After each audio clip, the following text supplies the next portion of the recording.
One sector that has faced the highest degree of disruption in recent years is the micro, small and medium enterprises. India is currently home to more than 12 million registered MSMEs. And to delve into the topic and offering insights and practical strategies for Indian SMEs, News18 Network in collaboration with Meesho hosted Mission to 100 Million. The event kick-started with a special conversation by CNBC-TV18 News, Shruti Mishra and CEO of Meesho, Vidit Atre. Let's get straight to business. Mission to 100 million. What is the big dream? What is the big play here? What is the big idea? Yeah, first of all, thank you so much, Shruti, for being here, having our team here.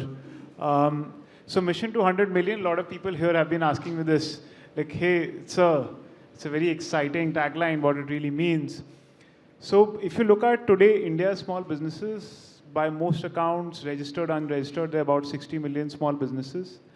And if you look at retail in India, 85% of that is driven by small businesses. So a very large part, some of the stats we're just hearing, a very large part of the entire economy in India is led by small businesses.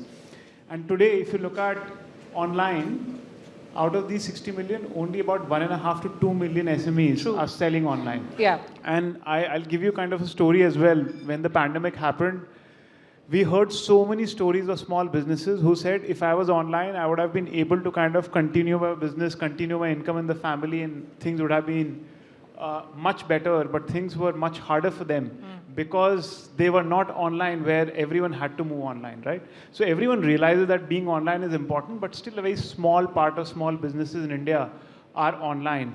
So our mission for us, as Meesho, we've always taken a goal of democratizing internet commerce for 100 million small businesses. That's what Mission to 100 million is. That's a bold target. That's a bold target, and we hope you achieve that soon. Yeah, and I'll add to that. So basically, a number that we have taken for the next few years, something which is much closer, much more real, is as a company, we have taken a goal of having 10 million small businesses selling on the Meesho platform by 2027. Right? All right. That's 10 the big goal we have million taken. by 2027. And what makes you bullish with it? How are you going to achieve this target? If you can throw some light on that. No, I think I'm very excited and very optimistic for many reasons. Right? Some tailwinds that have been with all of us, I think, continue to be there. Number of consumers who are coming online every year is growing at a very fast pace. The number of people who are buying online is now 10x of what it was like a few years ago, and it will continue to go up. We are seeing that the internet penetration, reliability, everything is improving. Digitization happening because of things like UPI and ONDC coming. So a lot of infrastructure kind of happening. Yeah. So a lot of things happening. Apart from that, I would say like a big thing which is going to happen very soon is non-GST sellers now in India would be allowed to sell online, which was not the case so far. Yes. Right? So only GST sellers, which is a very small amount, were allowed to kind of come online. Today we have about 1.3 million sellers who are selling on the Meesho platform. All of them are GST registered. If you look at in our category, less than 10% of all businesses are registered with GST. So a very small part of businesses were allowed to sell online. I think that will change starting this October. So again, that's a big tailwind, I would say. Big game changer, yeah, absolutely. And with it, you mentioned the fact that Meesho's mission is to democratize e-commerce for everyone. How important is this for you, and how are you doing that at Meesho? I think it's, as I said, like it's very important because it's the core part of our mission statement. Our mission statement, the way we write is to democratize internet commerce for 1 billion consumers and 100 million small businesses, right? So as core as something can be for a business is this. And by the way, we have done lots of things to stay true to this mission. Like the number one thing is we are a zero commission platform. We don't charge any commission to our small businesses, nothing at all, right? We innovated on our business model saying, hey, we will enable these small businesses to come online and not make money at all by charging commission. As a business, we've always stayed very true to marketplace principles. We don't force them to keep it in the warehouse. We don't take inventory. We've never done any private tables. We'll never do it. So we don't compete with the small businesses. So again, as a business, we have been, from day one, very oriented towards making these small businesses successful rather than competing with them or making it harder All right. Before I let you go, one final question. The last few years have been challenging for founders in general, and there were questions raised on business models, and, you had a couple of layoffs at your company. But, you've turned profitable, and you've put those questions to rest. The model has clearly worked. But tell me, what have been the big learnings with it for you in this journey? I think the biggest learning, if I have to pick from all the top 3, 4, is just the belief, right? Like, you need to first have the belief that you can make it happen. I still remember 2 years ago, as a company, we used to focus on only one thing, which was on growth, right? Like nothing else, because that's how we came where we were, right? Like we continue to just solve problems for consumers and sellers and continue to scale it. And from then on, like at that point in time, we say, hey, we have to become profitable. How much time will it take? And like if you do just some simple linear planning, it will take many years. So first you needed belief. And I think that's what the entire team kind of spent most of their time on, of how do we believe that we can get there without compromising some of the principles which I was talking about. Like a lot of people said, hey, now will you charge commission now because you have to become profitable? We said, we'll not do it. Like we will stay true to our principles, true to our values, because character is really tested in times like this. Like if you have everything available to you, like you can pick any position, it's very easy. But I think we stayed there. We did not change anything which is a very core part of the business in terms of its principles and values. And once we believed we can get here, you see, like I think we are the first horizontal e-commerce platform in the country to become profitable, though I would say we are the last ones to start, right? So again, a lot of this is because of the belief. So I would say that's the biggest learning. You have to first believe it. So first to get 1.3 million sellers, first to horizontally turn profitable, first to reach the 10 million goal, and first to reach the 100 million one as well? Hopefully, yes. Fingers crossed. All right. On that note, belief, that is the key. Thank you so much with it. It's always a pleasure talking to you. Thank you so much. The fireside chat was followed by a power-packed panel discussion on positive impact of technology on businesses, titled From Dabbas to Dashboards, Navigating the Digital Journey of MSMEs. Let me quickly start with a broad question, and let me start with you, Sameera. Your view on the current status of MSME digitalization and, how big of a need it is really to accelerate the transformation of MSMEs, their digital adoption. To begin with, I can say that we are on a very encouraging trajectory, but the extent we still have a long way to go. So the last 2-3 years, there has been a lot of serious intent in the sector. And government is also has come up with some you can say innovative strategies to encourage the synthesis of many platforms. So we have a huge sector where people are still not aware. So, but we have tried to simplify the process of access to digitization. So I would say that we are still hardly maybe able to cover 10 to 15%. And we'll surely delve deeper into how you're trying to further the access of digitization to MSMEs. But let me quickly go to Praveen now. Praveen, what do you see as the most significant driver for MSMEs, especially as we transition from the traditional methods to digital platforms? How does this shift essentially impact their competitiveness, or should I say their sustainability? Thank you for inviting me to this distinguished panel. So I heard a very good news that at least someone has become profitable in e-commerce spectrum. We are starting to see that, sir. The much talked about other people are still losing 1,000 crores of rupees since last more than 10 years. So the credit goes to Vidit and entire team of Meesho. So on behalf of business community of the country, I really congratulate you. And don't forget that since you worked in the small businesses, that's why it became profitable. So this is my first compliment to the team. I'm very happy being the part of the ecosystem. Now the most important issue is this small businesses in the country, about 80 million. They are conducting an annual business of around 140 lakh crores of rupees. And digitalization is certainly going to be very important for all of them. And this is what the Confederation of All India Traders is working all about. As far as the MSMEs are concerned, there are many institutions who have become catalyst in digitalizing this large ecosystem, as Vidit was just narrating how large the system is and how horizontal the system is. So, so also the Confederation of All India Traders, along with our 40,000 trade federations and associations across country, we have a mandate. We normally call there are 5 fundamentals for future business. One is internet, then technology, communication, logistics, and networking.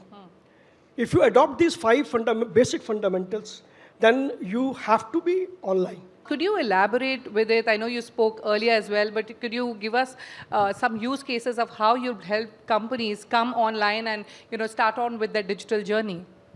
One of the big barriers for small businesses to come online was earlier, if you wanted to sell online, you were given a big Excel sheet with some 30, 40 attributes that you have to fill with like some 6 photographs with a model wearing that product in a proper photo studio. Yeah. And you ask the cost that comes for that particular photography. And this small business owner does not even know whether this product will sell when it gets uploaded. So I have to upfront invest maybe tens or 20s or thousands of rupees on a selection which I have no idea whether it will sell or not. It's a big barrier, right? Like it's a big barrier. When we started the company back in 2015, we said like, why does this happen? But we realized over time, like a lot of these old ways of like having more merchants on the platform, we designed thinking brands as the core merchant, right? Like where they are, okay, they do this across platform, they've always been okay with this, but a small business never is. And as the smaller business they get, as a micro business, there's no chance they can do it. So some of the things we built, like we made this whole process, we said, you don't need to go on a desktop, use your mobile phone, take a photograph. Our technology enhances the image, makes it usable, makes the product simple and easy to be discovered. We give a lot of intelligence to some of these merchants at the time of upload around, we believe these attributes are the right ones and you can add them if you really want to. Shirish, let me now come to you. Open Network for Digital Commerce aims to provide a standardized digital platform for the entire commerce ecosystem. So tell us, how does ONDC basically contribute to streamlining the digital journey for MSMEs and fostering a cohesive digital commerce environment? Sure. So first of all, it's not a standardized experience. Okay. It's a network that will bring together platforms that are bringing sellers and platforms that are bringing buyers. Each of them will develop their own experience. It's much like the internet.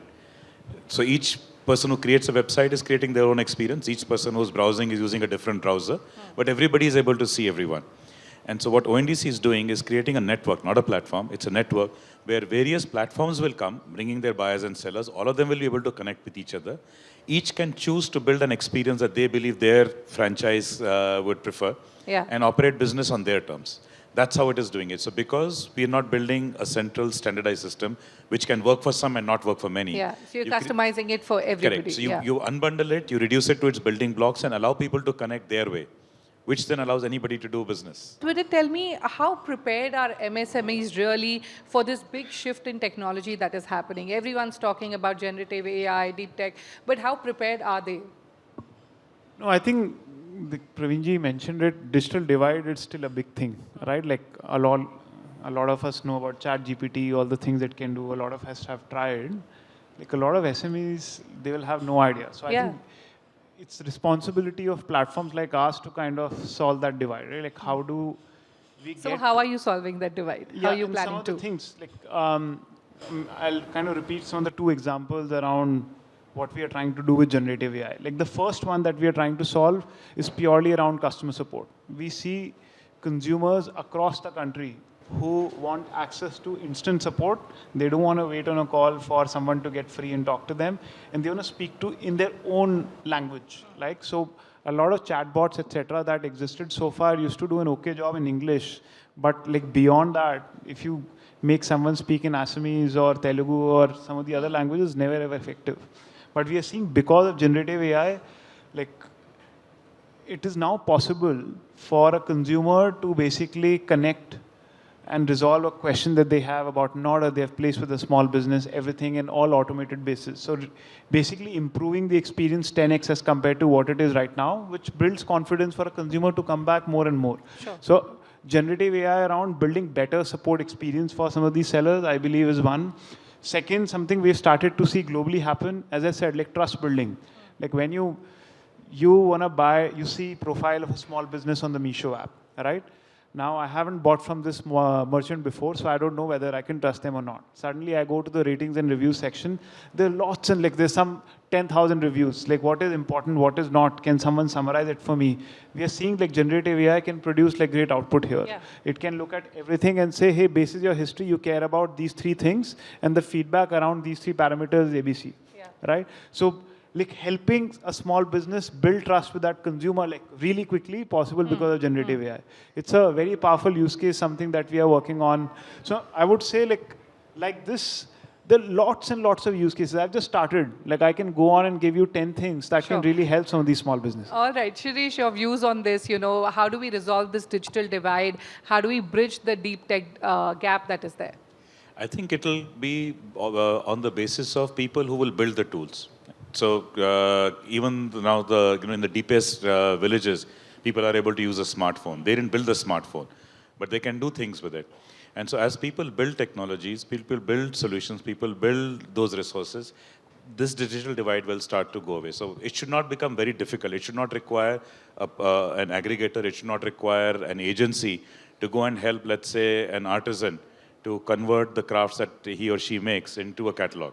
It should be so simple that they can do it themselves or they can do it for their neighbors. Yes. It should not be so difficult for a farmer to figure out where to get the inputs, that they have to consult with somebody. They should be able to find that themselves. So when the resources and tools become so easy that anyone can do it, that's when it will really start to take off. And that's the responsibility of the entire, I would say, the formal industry or the startups or the technology companies, that can they build those tools and resources that will help bridge the divide. Because using it is not difficult. Absolutely. Building it is difficult. And so once it is built, anybody can use it. And Yes. that really is what's going to do it. Very, very valid point made. And before we get our closing comments, I would like to open the floor for some audience questions. Any questions, if you could raise your hand? Yes. Can we have a microphone? Sure. Thank you so much for giving me this opportunity to ask these questions.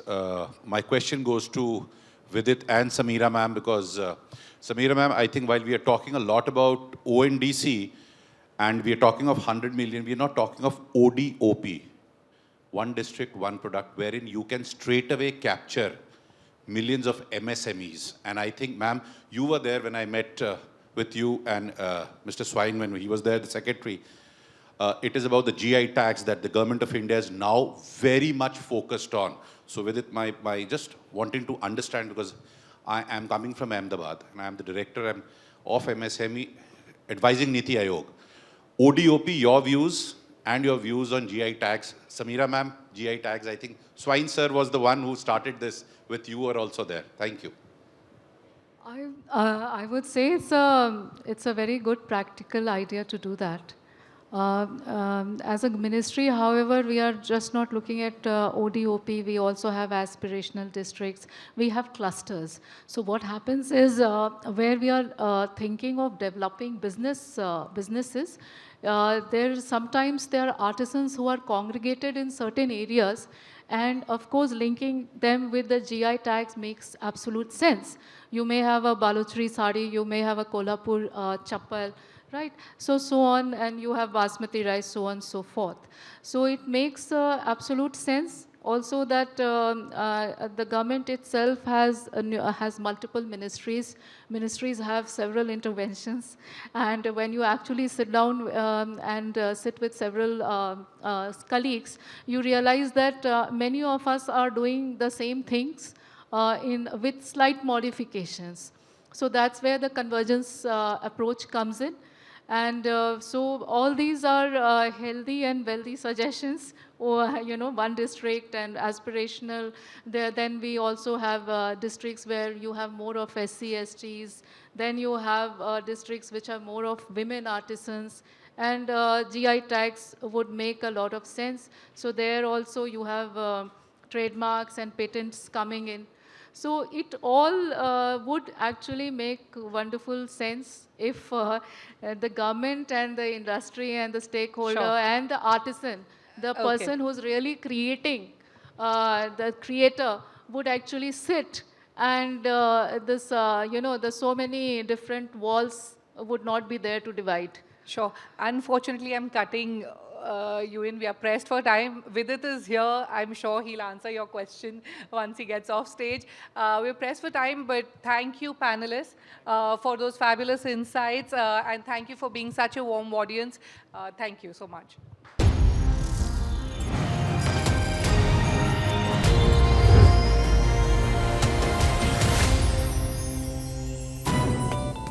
Meesho, in collaboration with News18 Network, hosted the Mission to 100 Million conclave, where policymakers and industry leaders converged to discuss the roadmap to bolster India's MSME sector. The event witnessed a power-packed panel discussion with industry leaders, focusing on how government-led initiatives and schemes can facilitate MSMEs, titled Enabling Growth and Innovation for MSMEs Through Integrated Ecosystem. As we navigate the ever-evolving landscape of India's economy, our micro, small and medium enterprises stand as its backbone, contributing extremely significantly to employment, innovation and economic growth. Now, recent data underscores their pivotal role, with MSMEs constituting nearly 30% of India's GDP and employing over 110 million people. However, unlocking their full growth potential demands a cohesive and a supportive ecosystem. With globalization and technological advancements shaping our world, the need to foster growth and innovation for MSMEs through an integrated ecosystem is imperative today. And that's what we are going to be discussing here today, and we are joined by eminent industry leaders who will help us chart the way forward. Thank you very much for joining us, gentlemen and Leela. First up, I want to ask each of you, because you are important enablers of the MSME ecosystem in India, lay out one big challenge that you foresee in really making this digitally powered integrated ecosystem a reality for the MSME segment. And two, how do we ensure that the benefits of such an integrated ecosystem actually reach the most marginalized or the most underserved MSME in the remotest corner of India? Would you like to start, Sandeep? Sure. I think the way I think about MSMEs, I think as important as MSMEs are, they have 5 key challenges that actually hit them from the very start. The starting point is the scale of an MSME. It becomes so hard for them to source goods, and the cost of running an MSME business is high. Access to market is hard. How do you get, Vidit talked about a lot of this. How do you get access to distributors? How do you get access to the market? Discovery becomes a challenge. And then below that are the 2 other big issues, which is working capital, and then dealing with regulation. That's a lot for an MSME to deal with. Anything that we do regarding an integrated ecosystem has to address all of that. Otherwise, we're not going to get that. And I think if you really think about how it's going to go all the way down to the grassroots, I think vernacular is going to play a very big, important role. I think Samira ma'am talked about that, which is that things happen in English. I think Vidit, you also talked about it, that in English, things do a reasonably good job. But how are you going to do this in Telugu and Assamese and Bengali and Marathi? It has to really be in grassroots, in vernacular. I think that's going to be a key issue. That is going to be a key issue, and vernacular is one of the solutions. Mukul, where do you see the big challenge in making an integrated ecosystem that's digitally empowered a big challenge? Yeah, no, I definitely agree with Sandeep that language or accessibility is a big issue, and there is a bunch of stuff being done around it. One other big issue is credit and availability of capital, and there one of the big initiatives under India Stack, which is being taken right now, is OCEN, open credit enablement network. And I believe initiatives like those can be really, really powerful, because the challenge is these SMEs are very small. The cost of serving them is very high. The cost of collecting capital back is very high. So if there is an integrated network which brings these SMEs, which bring credit providers, which brings technology providers on the same platform and same APIs, it can bring that cost of serving them significantly lower and provide access to capital, which is a big, big bottleneck for them. So that, I think, is a big limitation, and there are steps being taken around it. Hopefully, it will go a long way in serving that. Right, absolutely. Leela?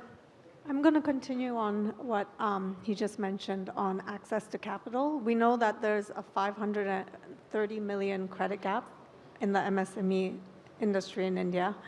80% of them say they cannot access formal finance. And if you're talking to women entrepreneurs, that number goes up to 90%. So this is a really kind of serious challenge to get to. But in addition to access to finance, there's also issues around limited digital literacy and access to technology.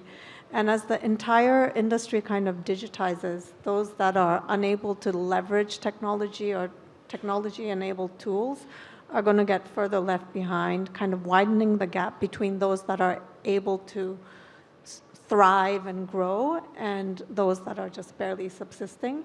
And in addition to the capital and technology, I think the third part is access to human capital. As the industry changes, you know, there's a need, there's a shortage of kind of talent, especially around new technologies and new areas.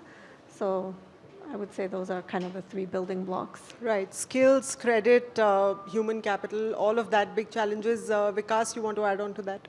It's about technology, right? And my point of view is it's the biggest opportunity as well as the challenge.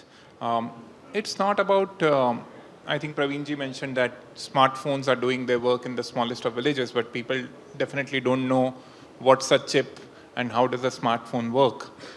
I think companies like us have to build technology to that scale that smallest of entrepreneur in remotest village can use AI, not necessarily knowing what is neural networking and what goes into building an AI, but it has to be a seamless application of technology. So I think it's a challenge as well as an opportunity. All right, absolutely. Big challenge and opportunity. Let's then listen in to some of your experiences. Sandeep, you know, the pandemic really highlighted the importance of adaptability. And at Delivery, how are you really innovating to partner with MSMEs to help them pivot business models, to help them seize new opportunities, and really compete better in a digitally connected landscape? So, you know, we are doing a bunch of things. To start with, I think even before what we are doing, I think ONDC is going to be a game changer for many of these guys. I think if platforms like Meesho actually then enable ONDC to become a reality for MSME, that's a huge uplift.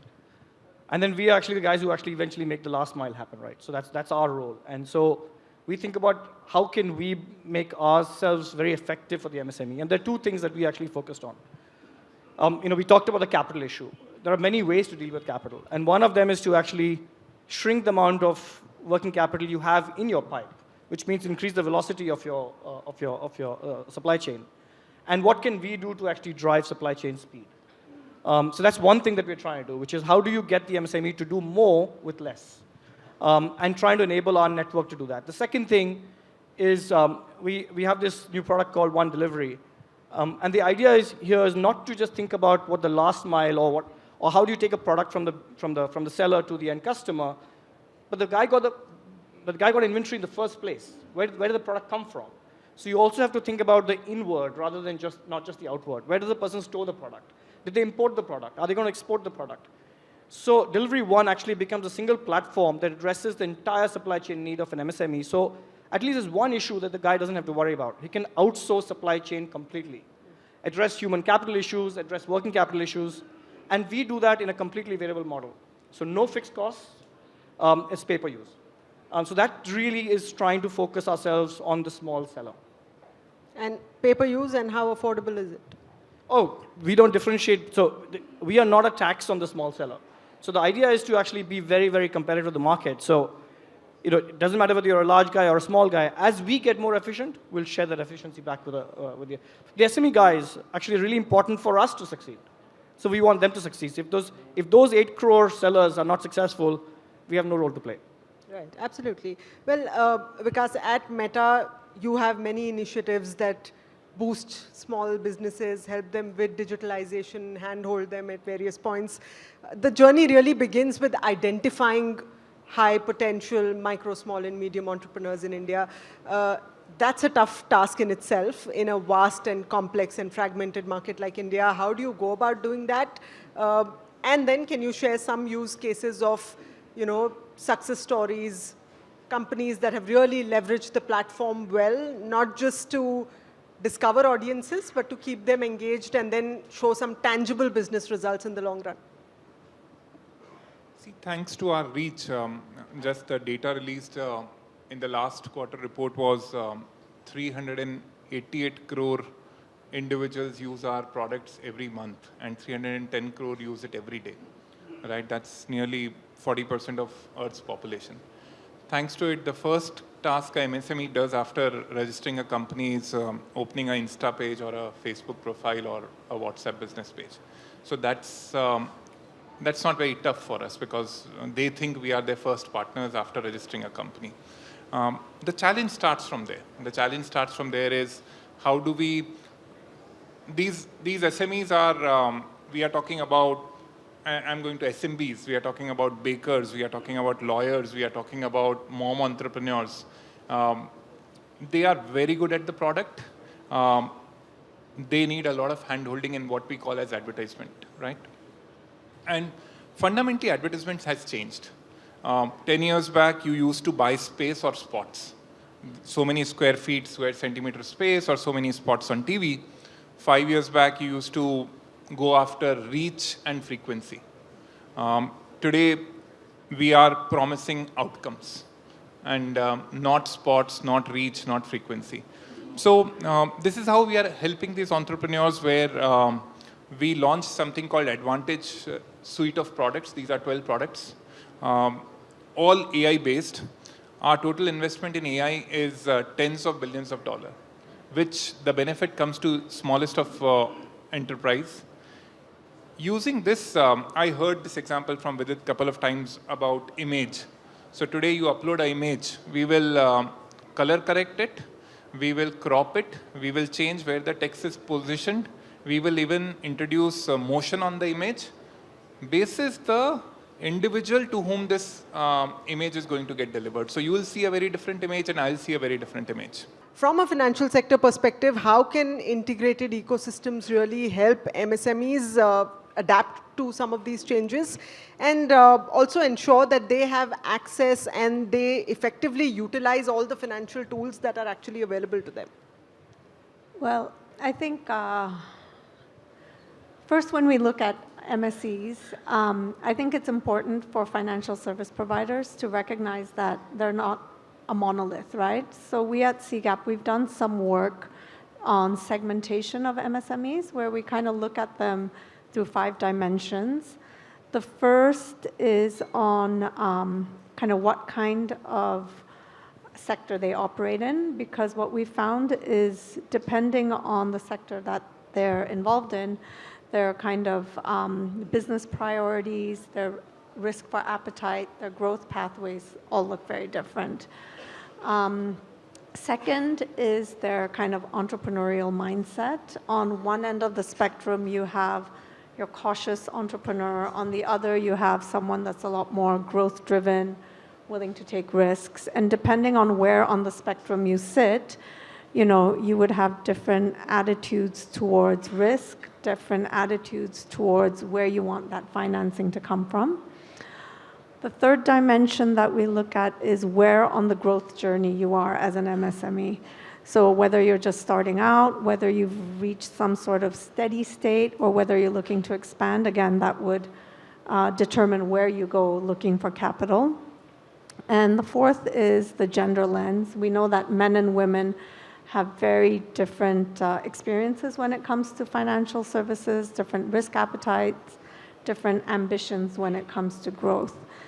And the fifth kind of dimension that we look at is around the size of the MSME, and often it's related to where they are in terms of their socioeconomic backgrounds, their educational background, social kind of capital. And what we found is that those that are unable to grow often don't have access to technology, to markets, to finance, and to human capital.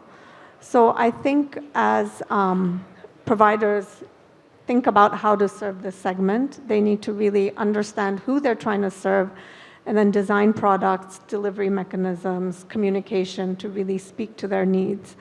And of course, getting to your kind of integrated ecosystem approach, in India, we have a lot of the digital public infrastructure that have already laid the tracks for providers to be able to innovate, to offer different kinds of products and services, as we're seeing. I think the MSME financing space, there's a lot going on. There's a lot of different models kind of enabling repayment of credit through the supply chain or through payments. All of that makes everything a lot more seamless and integrated and, to your point, kind of viable from a business perspective to serve these customers with small ticket loans.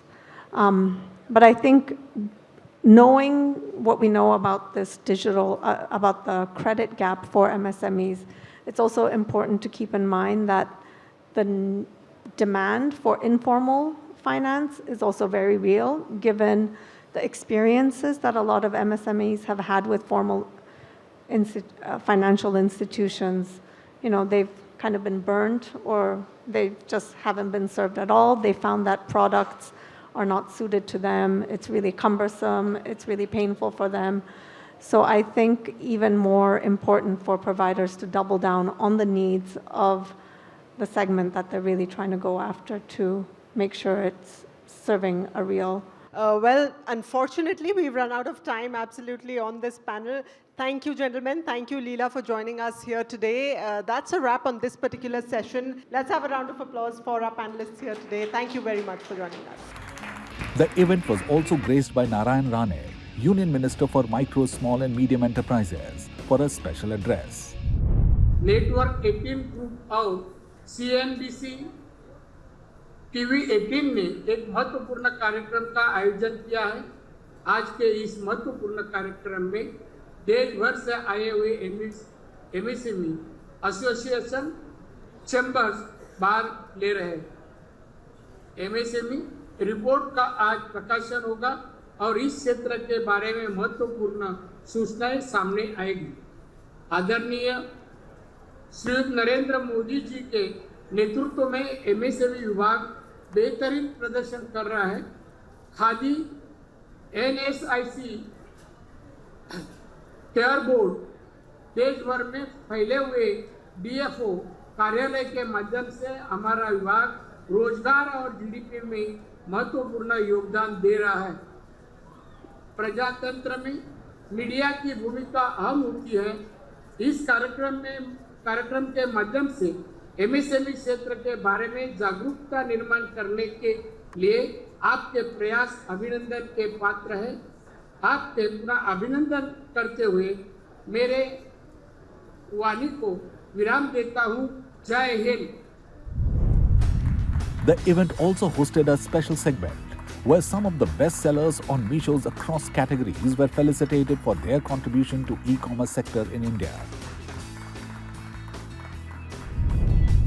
To conclude the event, Mohit Rana, partner at Red Seer, addressed the gathering to launch the MSME report, talking about how MSMEs are next growth engine for e-commerce. So we studied MSMEs in India, their impact on Indian economy, also how they're leveraging e-commerce over the last few years and the impact it has had on their business and on consumers at large. So what we find is, and I think no surprise, we have heard several speakers talk about it, MSMEs drive Indian economy to a very large extent. I think it's easy, sometimes we tend to forget, but by 27, we expect MSME to account for almost 40% of Indian economy. And if you come down to retail, I think MSMEs really are 65, 70% of the retail sector in India is driven by MSMEs. Specifically looking at the growth of the economy, and we are all excited about 5 trillion economy and how we are rapidly moving towards that. I think MSMEs will account for over 50% of that growth over the next 5 years. That's a huge number. I think we get, again, it's easy to get lost in big number, IT, BPO. Everyone is doing a great job, but behind the scene, these smaller businesses are going to account for over 50% of the country's economic growth. MSMEs, of course, are going online. Challenges stay, but right now, the total MSME pool, we see about 2% of them are already selling online. And going forward, we expect that number to grow to about 6% of MSMEs to be selling online. And now as an MSME sell online, and we saw many of these awardees, they scale operation, they need new skill, they employ people. So every MSME who is online tends to employ about 9 people. So about 35 million of employment is going to get generated by these MSMEs who will go online over the next 5 years. And of course, most MSMEs, and we surveyed many of them, they've seen significant improvement in their revenues and profitability once they've gone online. And it doesn't take long. We saw Meesho examples. In just 3 years' time frame, most of these MSMEs have seen almost 50% of their sale coming online. And typically, this online sale is a lot more profitable than what they were seeing earlier. MSMEs are getting their day in the sun, and going forward, they will become larger and larger stakeholder and provider of goods and services in this space.